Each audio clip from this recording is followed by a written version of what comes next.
اسلام محفوظ ہے، دین محفوظ ہے، شریعت محفوظ ہے۔ اللہ تبارک و تعالیٰ نے اس کی حفاظت اور حمایت کا ایسا ذمہ لیا ہے کہ اللہ نے اپنے حبیب محمد الرسول اللہ صلی اللہ علیہ وسلم سے بھی فرمایا کہ آپ بھی اس دین میں، اس قرآن میں، اس شریعت میں تبدیلی لانا چاہیں تو آپ بھی تبدیلی نہیں لا سکتے۔ دوسروں کا کیا مسئلہ اور دوسروں کا کیا معاملہ، اللہ کے نبی علیہ الصلوۃ والسلام سے بھی اللہ تعالیٰ نے یہ ارشاد فرمایا۔ مشرکین نے جب رسول اللہ صلی اللہ علیہ وسلم سے ایک عاجزانہ گزارش کی تھی، ایتی بقرآن غیر ھذا، ایتی بقرآن غیر ھذا، اس قرآن کے علاوہ کوئی دوسری کتاب لا کر کے رکھ دیجئے، ہم اس کو ماننے کے لیے تیار ہیں، سب مسلمان ہو جائیں گے، کلمہ پڑھ لیں گے۔ اور اگر پورا قرآن نہیں بدل سکتے تو اس کی ایک آیت یا اس کا ایک مضمون بدل ڈال دیجئے، ایتی بقرآن غیر ھذا او بدل۔ اللہ تعالیٰ نے جواب کا ارشاد فرمایا، اللہ نے فرمایا آپ کہہ دیجئے ما یکون ان ابدلہ من تلقاء نفسی، میں اپنی طرف سے اس میں کوئی ترمیم اور تبدیلی کرنے کا مجاز نہیں ہوں اور مجھے یہ اختیار نہیں ہے۔ اگر میں نے خدا نخواستہ بفرض محال ایسا کر لیا اور سامنے والے کی بات میں نے کچھ سن لی، انی اخاف ان عصیت ربی عذاب یوم عظیم، مجھے بھی قیامت کے دن کے عذاب عظیم کا ڈر اور خوف لگا ہوا ہے۔ تو ہماری شریعت اتنی محفوظ ہے۔ اللہ حضور پاک علیہ السلام نے اپنی مرضی سے کئی قانون بدلے۔ یہ بات اس لیے بولنا چاہتا ہوں کہ تحفظ شریعت کے نام پر آج جو جلسے ہو رہے ہیں مختلف جگہوں پر، اس میں ہر مکتب فکر کے لوگ، ہر طبقے کے علماء اظہار خیال کر رہے ہیں۔ ابھی حال ہی میں ایک دیوبندی عالم، اس نے اپنی تقریر میں کہا کہ اللہ کے قانون میں، شریعت کے قانون میں اللہ کے نبی بھی چاہیں تو بدلاؤ نہیں لا سکتے۔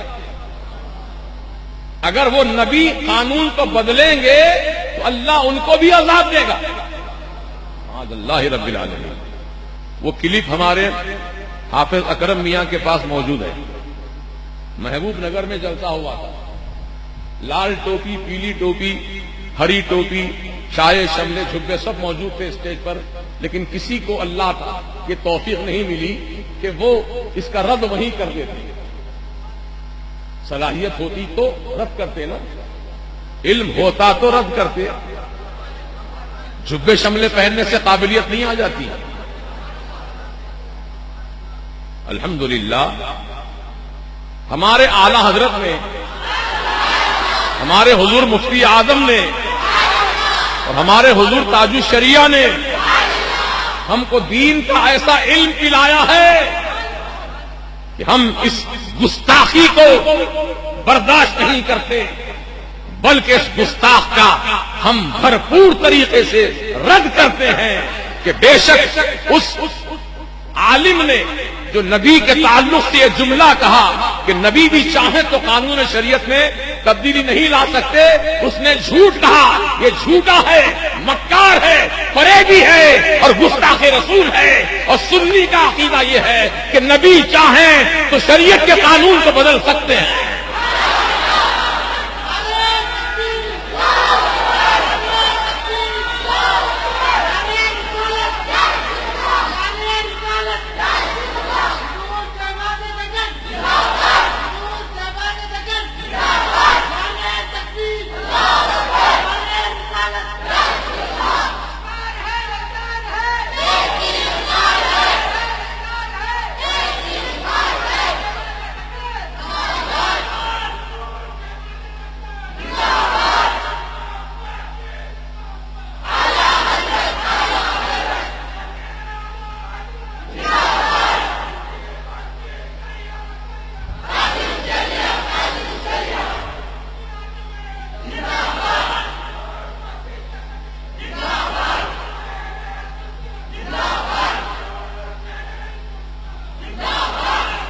حضرات گرامی، اب جو نبی کے تعلق سے ایسا عقیدہ رکھے کہ نبی بھی چاہیں تو شریعت نہیں بدل سکتے، غلط، بالکل غلط، سراسر غلط۔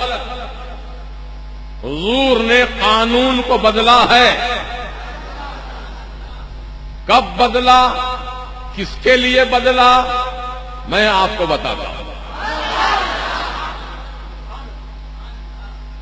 اسلام کا قانون یہ ہے، شریعت کا قانون یہ ہے کہ روزہ کوئی رکھے، روزہ تو روزہ کس کا نام ہے؟ صبح صادق سے لے کر غروب آفتاب تک کھانے پینے اور بیوی سے جمع کرنے سے رکنے کا نام روزہ۔ تین چیزیں منع، کھانا نہیں، پینا نہیں، بیوی سے جمع نہیں کرنی، تین چیزیں ہیں روزے کی پابندی میں، جانتے ہیں نا آپ لوگ۔ ایک صحابی سے بھول ہو گئی، روزے کی حالت میں تھے، اپنی بیوی سے ملاقات کر لیے، اب خیال آیا یہ تو غلط کام کیا میں نے، روزہ ٹوٹ گیا میرا۔ اب روزہ ٹوٹ جائے تو حکم کیا ہے شریعت کا؟ 60 مسکینوں کو کھانا کھلاؤ تو ایک روزے کا کفارہ ادا ہوگا، یا پھر کھانا نہیں کھلا سکتے تو ایک غلام کو آزاد کرو، غلام بھی آزاد نہیں کر سکتے تو ایک روزہ توڑنے کی پاداش میں 60 روزے رکھو۔ کتنے؟ 60 روزے رکھو لگاتار، نان اسٹاپ۔ یہ ہے شریعت کا قانون۔ میں توڑوں تو میں بھی یہی کروں گا، آپ توڑیں تو آپ بھی یہی کریں گے، سب کے لیے قانون یہی ہے۔ ایک صحابی سے بھول ہو گئی، روزے کی حالت میں تھے کہ بیوی سے قربت حاصل کر لی، روزہ توڑ لیا، روزہ ٹوٹ گیا ان کا۔ اللہ کے مختار نبی کی بارگاہ میں آئے، صبح کا وقت تھا، کہنے لگے یا رسول اللہ مجھ سے یہ بھول ہو گئی کہ میرا روزہ ٹوٹ گیا سرکار، اب کیا حکم ہے سرکار آپ کا، کیا کروں میں؟ تو آقا نے فرمایا یہ غلام آزاد کرو۔ سرکار میرے پاس کوئی غلام نہیں ہے، میں خود غلامی کرتا ہوں کسی کی، میرے پاس کوئی غلام نہیں ہے، میں آزاد نہیں کر سکتا۔ اچھا غلام آزاد نہیں کر سکتے تو 60 مسکینوں کو کھانا کھلاؤ۔ یا رسول اللہ میں اتنا غریب ہوں کہ میرے بال بچوں کو بھی میں 2 وقت کا پیٹ بھر کھانا نہیں کھلا سکتا، میں 60 مسکینوں کو کھانا کہاں سے کھلاؤں گا؟ میں مجبور ہوں، نہیں کر سکتا۔ حضور نے فرمایا اچھا کھانا نہیں کھلا سکتے تو 60 روزے رکھو، 60 روزے رکھو۔ کہنے لگے یا رسول اللہ علیہ السلام 30 روزوں میں یہ حال ہو گیا، 30 روزوں میں مجھ سے بھول ہو گئی، اب پتہ نہیں 60 روزے رکھوں گا تو اور پتہ نہیں مجھ سے کیا ہو جائے گا، یہ بھی میرے لیے ممکن نہیں ہے۔ تو حضور نے مسکرایا، کہا بیٹھ جاؤ۔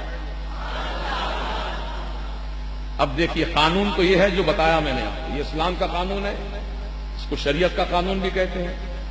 بٹھا دیا حضور نے، بیٹھو۔ تھوڑی دیر کے بعد ایک ٹوکری میں کھجور آئے، حضور کی بارگاہ میں کسی نے تحفہ پیش کیا، یا رسول اللہ کھجور کے تازہ پھل ہیں، کھجور حضور آپ کی خدمت میں پیش کیا ہوں، سرکار قبول فرمائے۔ میرے آقا نے ٹوکری قبول فرمائی، رکھی نیچے۔ پھر وہ صحابی جس کا روزہ ٹوٹا تھا وہ بیچ مجمع میں کہیں چھپ کے بیٹھے، گردن جھکا کے۔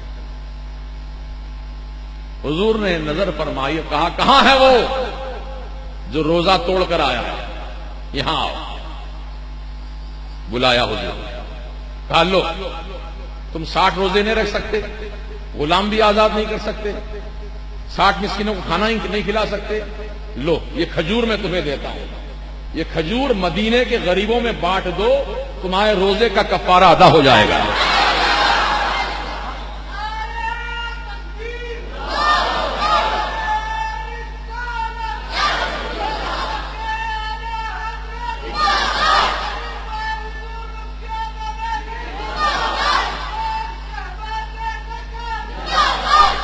اب میں آپ سے پوچھتا ہوں، دل پر ہاتھ رکھ کر جواب دینا، صحیح جواب دینا۔ قانون تو میں نے پہلے بتا دیا، روزہ توڑنے کی سزا کیا ہے؟ یہ غلام آزاد کرو، یا 60 مسکینوں کو کھانا کھلاؤ، یا 60 روزے لگاتار رکھو۔ وہ صحابی نے اپنی معذوری ظاہر کر دی، حضور نے فرمایا لوگ کھجور مدینے کے فقیروں میں بانٹ دو، تمہارے روزے کا کفارہ ادا ہو جائے گا۔ تو بولو یہ قانون اسلام میں حضور نے تبدیلی لائی کہ نہیں لائی؟ سارا مجمع بولے، مسرور ہو کر بولے، مجبور ہو کر نہیں۔ قانون بدلا نا حضور نے۔ اے عبد الغنی مظاہری، کہ یہ حدیث تمہاری نگاہوں سے نہیں گزری، کیسے عالم بن گئے تم؟ علامہ مولانا بن گئے؟ عین سے علامہ ہے کہ الف سے علامہ ہے؟ اتنی مشہور حدیث تم کو نہیں معلوم؟ اب نبی کا اور اختیار سنو۔ حضور نے فرمایا مدینے کے غریبوں میں، فقیروں میں کھجور بانٹ دو، تمہارے روزے کا کفارہ ادا ہو جائے گا۔ تو صحابی نے کہا رسول اللہ مدینے میں مجھ سے بڑا غریب اور کوئی نہیں ہے۔ حضور نے فرمایا جا اپنے بال بچوں کو کھلا، تو بھی کھا، تیرے روزے کا کفارہ ادا ہو گیا۔ خالق کل نے آپ کو مالک کل بنا دیا، دونوں جہاں ہیں آپ کے قبضہ و اختیار۔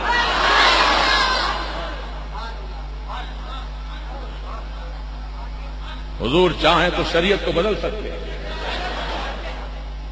اور بدلا بھی ہے۔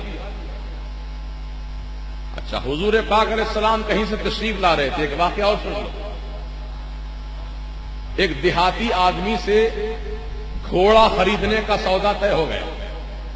گھوڑا تھا، بیچنے آ رہا تھا، وہ مکہ کو آ رہا تھا۔ حضور کی ملاقات ہو گئی راستے میں اس سے۔ حضور نے فرمایا کیا گھوڑا بیچنے کے لیے لے جا رہے ہو؟ تو کہا ہاں۔ کیا قیمت ہے اس کی؟ تو کہا اتنی قیمت ہے۔ تو حضور نے فرمایا چل میں تیرے گھوڑے کو اس قیمت پہ خریدتا ہوں، لیکن میں یہ قیمت مدینہ شریف پہنچ کر ادا کروں گا، میرے پاس نہیں ہے جی۔ جب پہنچ جاؤں گا اپنے شہر تو وہاں جا کر میں تیری قیمت گھوڑے کی ادا کروں گا۔ جب شہر پہنچ گئے تو اس دیہاتی کی نیت بدل گئی۔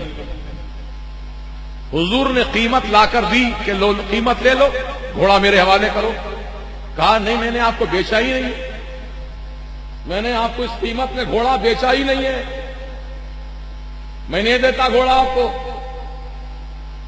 جب بات بہت بڑھ گئی تو اس اعرابی نے، دیہاتی نے کہا اے محمد تم گھوڑا خریدنے کی بات کر رہے ہو راستے میں، اگر تم سچے ہو اپنے دعوے میں تو لاؤ کوئی گواہ پیش کرو، گواہ لاؤ۔ تو صحابہ کرام کھڑے تھے، یہ سارا واقعہ منظر اپنی نگاہوں سے دیکھ رہے تھے۔ ایک صحابی کھڑے ہو گئے، یا رسول اللہ میں گواہی دیتا ہوں، میں گواہی دیتا ہوں کہ آپ نے اس قیمت پر اس اعرابی سے گھوڑا خریدا ہے، میں گواہی دیتا ہوں۔ میرے آقا نے خود فرمایا جب اس دیہاتی آدمی سے میری بات چیت ہوئی تم تو اس وقت موجود نہیں تھے، پھر گواہی کیسے دے رہے ہو؟ تم نے تو دیکھا نہیں ہمارے دونوں کے بیچ میں کیا معاملہ ہوا، تم نے تو دیکھا نہیں، سنا بھی نہیں، تم گواہی کیسے دے رہے ہو؟ وہ صحابی کا ایمان دیکھو مسلمانوں۔ یا رسول اللہ میں نے خدا کو بھی نہیں دیکھا، آپ کے کہنے سے میں نے خدا کو ایک مانا ہے۔ جب سرکار آپ کے کہنے سے خدا کو میں نے ایک مانا ہے، جب آپ یہ فرما رہے ہیں کہ گھوڑا میں نے خریدا ہے تو میں گواہی دیتا ہوں کہ بے شک آپ نے خریدا ہے۔